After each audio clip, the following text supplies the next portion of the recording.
उनका आज जन्मदिन है तो उनको कोट कोट नमन धन्यवाद। हम उनके शिष्य हैं जो यहाँ आके बैठे हैं। और रेणु दीदी परम सौभाग्यशाली हैं कि जी वो आज के दिन उनके यहाँ शिव चर्चा हो रही है। तो माता और महादेव की असीम कृपा है, उनकी असीम दया है और सब यहाँ आके बैठे हैं उनके उपलक्ष्य में। और हम लोग भी सौभाग्यशाली हैं इसलिए कि सब आज जो सत्समर्प आए सत्समर्प के आके बढ़िया से बैठे हैं। बेबी दीदी और पीमा दीदी ज़्यादा ही सुंदर लग रही है दो लोग। वो बढ़िया बढ़िया कपड़े पहन के आए हैं। हाँ हम नहीं लग रहे हैं अभी तो। और देखिए अपने आप नहीं समझ में आता है, दूसरों का जो समझ में आता है, क्योंकि कहते हैं ना सब के गुण गलती हमेशा अपने तुम देखा करो। तो हम लोग शिव चर्चा में चल रहे हैं तो थोड़ा थोड़ा सब लोगों की अच्छाइयों को पकड़ रहे हैं। नहीं तो क्या था, पहले हम कमियों को पकड़ते हैं, अब हम अच्छाइयों को पकड़ना शुरू किए हैं। तो इसीलिए लोगों की तारीफ करते हैं, इसलिए नहीं कि हम झूठ मूठ में तारीफ कर रहे हैं या उनको खुश करने के लिए कर रहे हैं। और साहब भैया का आज जन्मदिन है तो उनको बहुत बहुत धन्यवाद। हम लोग पर ऐसी दया बनाए रखें, ऐसी अपनी मेहर बरसाते रहें कि हमारी शिव चर्चा आगे चल रही है। और जो गुरु बहनें निरंतर चल पा रही हैं बड़े सौभाग्यशाली हैं। हम तो भाई इतना सेवा का मौका नहीं दे पा रहे हैं, अभी हमने उतना नाम धन की कमाई इतनी नहीं करी है, तभी महादेव अभी हमको चुना नहीं है उतने काम के लिए। क्योंकि महादेव चुनते हैं, हमारा बात नहीं है कि हम उनके लिए कुछ बोल सकें, हम उनके लिए कुछ कर सकें। जो बेबी दीदी आई है ये सब प्रोग्राम उनके माध्यम से हो रहा है, जरिया वो है, ठीक है हमारे लिए तो माध्यम है, लेकिन हमारे लिए भी बेबी दीदी अतुलनीय है कि हम उनकी अपने से तुलना नहीं कर सकते हैं। जो भी है वो हमसे उनका, हम अपने हृदय में उनके लिए थोड़ा सा अपने से ऊंचा आसन रखते हैं। साहब भैया महादेव तो है ही, लेकिन हम अपने से ऊंचा उनका आसन हृदय से रखते हैं। और ये खाली बाड़े में नहीं बोल रहे हैं, दिल में बोल रहे हैं, क्योंकि सीना तो चीर के दिखाया नहीं जा सकता, सिर्फ महसूस किया जा सकता। और रही बात आध्यात्म की, अध्यात्म मतलब हम शिव की ओर चल रहे हैं, आध्यात्म आत्मा और मन से। अध्यात्म के रास्ते में चलना है तो आत्मा से चलना है, मन से चलना है। कोई भी काम करना है मन में करना है। मन क्या है, कंट्रोल नहीं होता है, आत्मा कभी मरती नहीं। तो इन दोनों के ही खेल से ही मनुष्य का शरीर चलता है, आत्मा और मन। महादेव शिव गुरु हैं, जगत गुरु हैं, विश्व गुरु हैं। इनकी महिमा, इनकी उपमा क्या कहें, सर्वोपरि है, इनकी पराकाष्ठा, इनकी तुलना किसी से कर नहीं सकते हैं हम ज़्यादा। और आज दिमाग में भी कुछ नहीं आ रहा। दीदी कुछ पॉइंट बोल दीजिए बेबी दीदी, तो मैं थोड़ा सा बोल दूँ महादेव के बारे में। कोई पॉइंट, कोई प्रश्न कुछ बोलिए। साधना का मतलब है जो साधते हैं। साधना मतलब किसी भी चीज़ को एक ही लय में, एक ही सुर में साधना। जैसे तीर को अर्जुन ने बाण से मारा था, मछली की आंख में निशाना लगाया था, तो लोग बोल रहे हैं क्या दिख रहा है, किसी को कुछ दिख रहा है, किसी को कुछ दिख रहा है। अर्जुन बोले कि मुझे सिर्फ मछली की आंख दिख रही है। तो उन्होंने साधा था। हमें साधना ऐसी करनी है, शिव की साधना कैसी करनी है कि शिव शिव शिव लगातार, निरंतर, बिना रुके बिना टोके। कोई कुछ भी कहे, कोई कुछ भी करे, हमें अगर हम शिव के शिष्य हैं, वास्तविक शिष्य हैं, सच्चे शिष्य हैं, तो किसी से बोलने से, किसी के रोकने से, किसी के टोकने से हमें कोई फर्क नहीं पड़ना चाहिए। हमें शिव जैसे अंदर बाहर एक जैसे बनना पड़ेगा, हमें कोशिश करनी पड़ेगी। हम कलयुगी मनुष्य है, हम इतनी बड़ी वाणी बोल तो दे रहे हैं पर ये हमसे होता नहीं है। ये करना बहुत कठिन है, दुर्लभ है। पर क्या कठिन है तो क्या हम उम्मीद ही छोड़ देंगे? उम्मीद पर दुनिया कायम है और हमें करते रहना चाहिए, निरंतर प्रयास, अथक प्रयास करना चाहिए महादेव की साधना में, तभी हम साध्य बन पाएंगे। जो निरंतर उनका नाम जप करते रहे, नमः शिवाय नमः शिवाय नमः शिवाय, कोई काम कर रहे हैं, कोई आए जाए तो हमें फर्क ना पड़े। यहाँ तक कि हम तो शिव चर्चा के लिए महादेव की 2 बातें बोलते हैं, कोई गुरु बहन एंट्री करती तो क्या होता है, हम डिस्टर्ब हो जाते हैं, तो हमारी महादेव के प्रति साधना नहीं हुई। इसका मतलब अभी हम कच्चे खिलाड़ी हैं। ये साधना हो गई, ठीक है।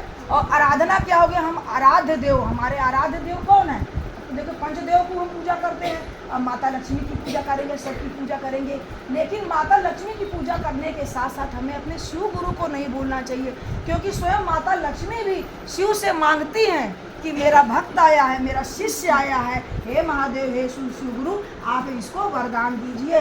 कोई भी देवी देवता बिना महादेव के परमिशन के कोई कार्य नहीं कर सकता, चाहे वो चित्रगुप्त है और चाहे आजकल कौन से देवता हैं वो स्वर्ग के, कुबेर जी की पूजा करी, सब भूल जा रहे हैं, नाम बताओ उनका।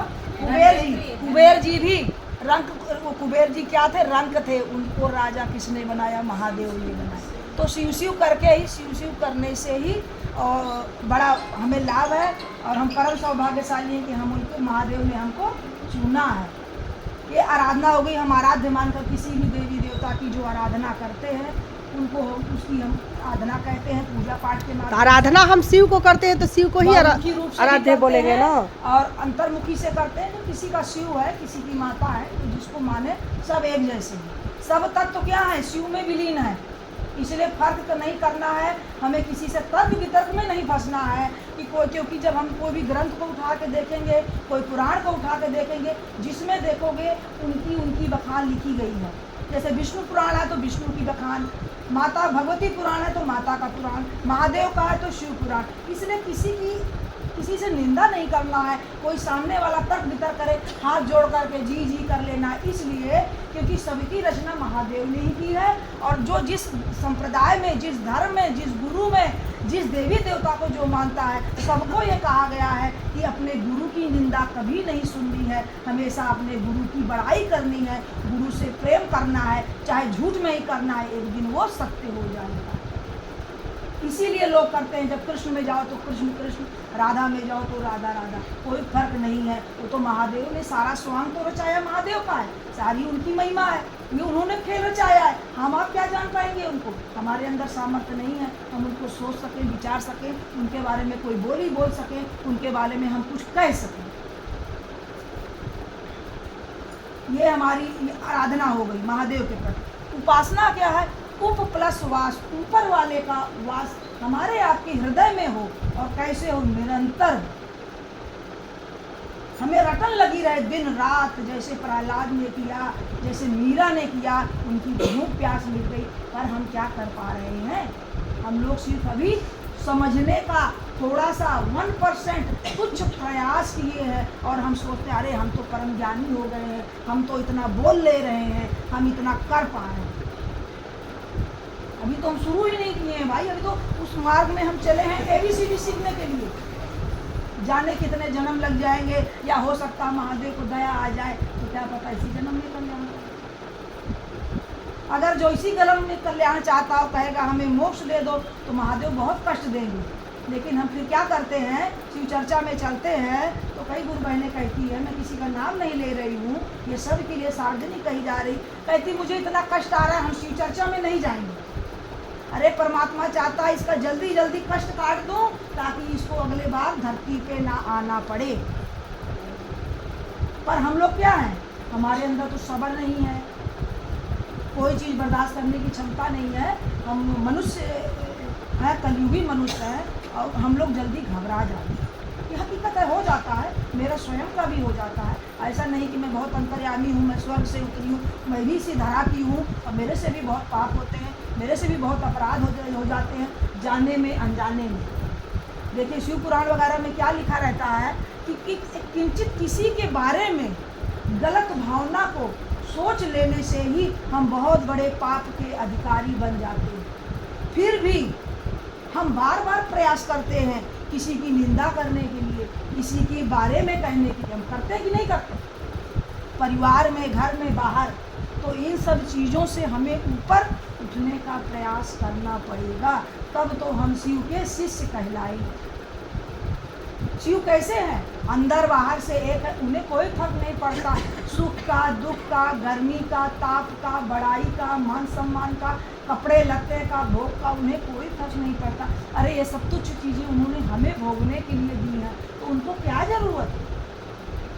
अरे एक उदाहरण के लिए बता रहे हैं, आप करोड़पति हैं आंटी जी, मान लीजिए आपके पास बहुत पैसा है, आपने बहुत सारे लोगों को आप फ्री में दान पुण्य कर रही हैं, खाना पीना सब दे रही हैं, ठीक है, और उनमें से कोई आपको लाके दे रहा है, आपको ज़रूरत है नहीं है ना, क्योंकि आप स्वयं उसको दे रहे हैं।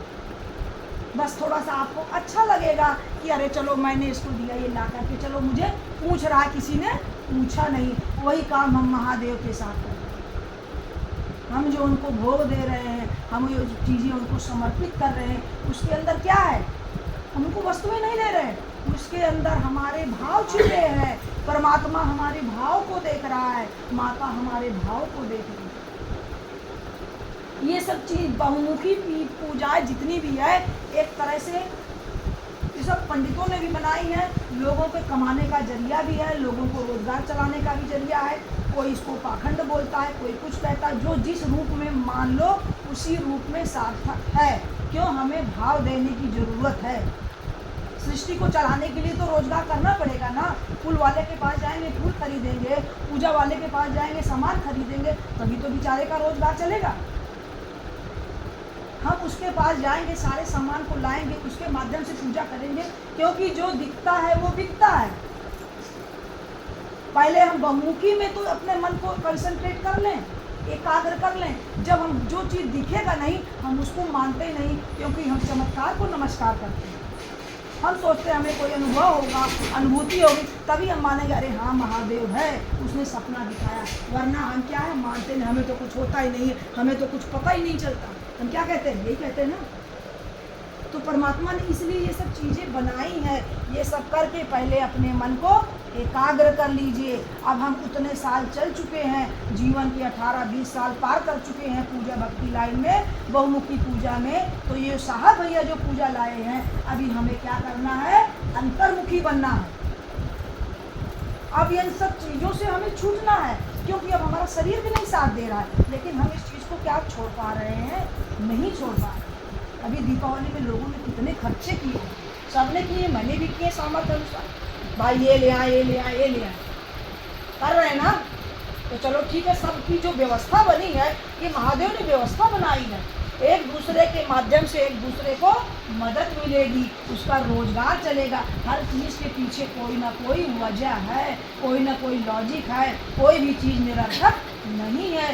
इसीलिए किसी को बुरा बोलने से पहले, किसी चीज़ की निंदा करने से पहले आप 100 बार अपने अंतर्मन में टटोलिए, आप क्या बोलने जा रहे हैं। क्योंकि वाणी बोली एक अमोल है, जो कोई बोले जान, ये तराजू तौल के तब मुख बाहर आ।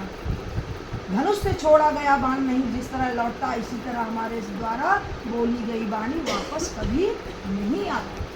तो यही हो गई हमारी साधना, आराधना, उपासना। और मैंने थोड़ा लंबा बता दिया इसको। और महादेव की तुलना क्या कर सकते हैं, उनको हम कोट कोट नमन करें और कोट कोट धन्यवाद दें साहब भैया को, महादेव को। आज उनका जन्मदिन है, परम सौभाग्यशाली है। हम सब के घर में सुख शांति आए। और बेबी दीदी को भी बहुत बहुत हृदय से नमन। उनको मैं आज कभी नहीं बोला, मैं आज उनको बड़ी बहन मानती हूँ। मैं उनके चरणों को स्पर्श करके कहती हूँ, बार बार कोट कोट नमन करती हूँ। मेरा हृदय गदगद है कि जो मुझे महादेव मिले, किसी के जरिए से मिले। विवाह दीदी आई, उन्होंने माध्यम बनी। बहुत साल पूजा कर लिया, 18 साल, लेकिन जो महादेव के चरणों में आके मिला, कहीं नहीं मिला।